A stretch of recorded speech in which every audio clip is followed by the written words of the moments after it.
Ephesians 6, verses 10 through 12. Finally, be strong in the Lord and in the strength of His might. Put on the full armor of God so that you will be able to stand firm against the schemes of the devil.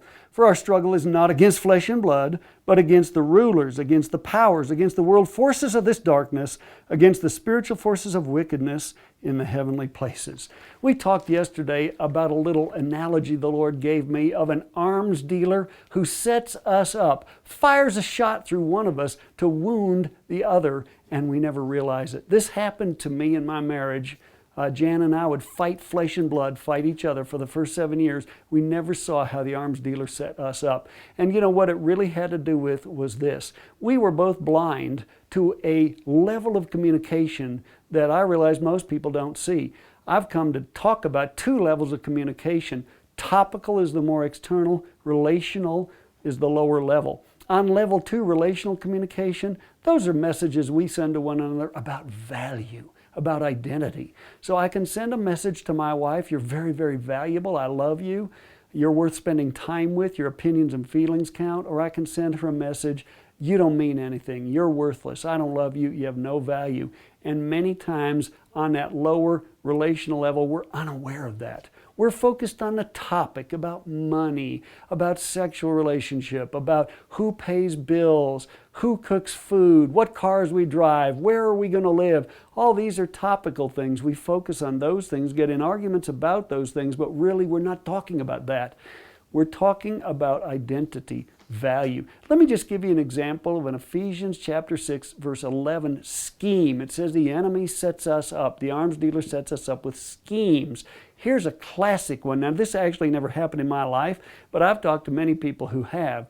Suppose it's the first year of marriage, and the husband is at work, wife is at home, husband's cell phone rings at work, 10 o'clock in the morning. He's under pressure. He's got a project due at noon. He wouldn't even normally answer the phone, but because he realized, he saw it's his wife, he picks it up. Hello? And she says, honey, I just need to know, were you thinking about me this morning? Now that is a setup. Just think about this. What is the answer to that? I mean, what's the truth? Was he thinking about her? No, he's at work. He's busy. He's focused on his project. But he's probably smart enough to realize if he tells her that, he's going to hurt her. But what's his alternative?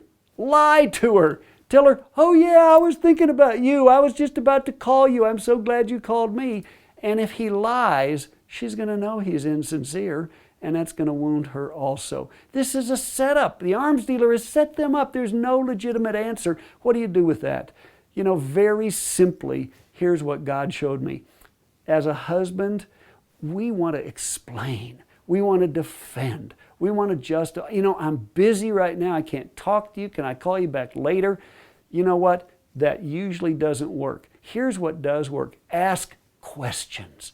Ask questions about her feelings, ask questions about her thoughts, her experiences, her agenda, her priorities. If you ask questions rather than statements, defending declaration, you defeat the enemy every time. So the husband could simply say this when she says, honey, were you thinking about me this morning? He could simply ask this question, honey, by the tone of your voice, I sense that you're feeling maybe a little bit low, unloved, not valuable this morning. Is that true? That's your question. The second question, could you just share with me, how are you feeling? What have you done by asking those questions? You've expressed concern for her. On level 2, you're filling her love tank, as it were, making her feel valuable by asking questions instead of making statements, defending, justifying.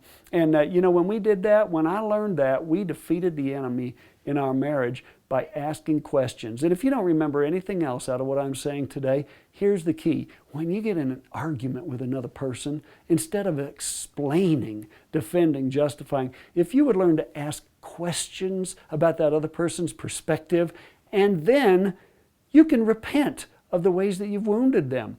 And maybe it wasn't your fault. Maybe you had nothing to do with it, but the arms dealer set you up and you wounded them without realizing it. All you do once you discover that is repent.